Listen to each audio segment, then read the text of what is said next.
तर गांजा विक्री प्रकरणी एकाला अटक करण्यात आली, काय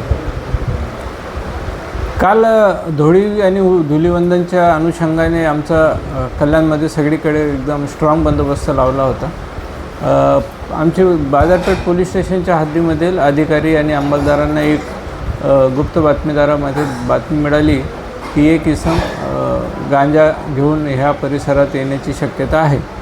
त्या बातमीचा आशय घेऊन त्यांनी त्या बातमीची खात्री केली. एक इसम त्यांना संशयितरित्या गोविंदवाडीच्या परिसरात ब्रिजवर आढळून आला.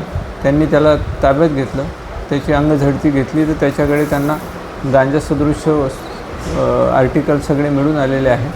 ती रीतसर पंचनामा करून ताब्यात घेतला आणि गुन्हा दाखल केलेला आहे. त्या आरोपीचं नाव आहे शकील युनूस शेख, वय 25 वर्ष आहे. त्याच्या विरुद्ध असे काही गुन्हा दाखल आहे? त्याबाबत आता तपास करीत आहोत, कारण तो इथला स्थानिक नाही आहे, बाहेरचा आहे तो. कुठून आणला? ती तपासाचा भाग आहे. त्याचा आता आम्ही गुन्हा दाखल केलेला आहे.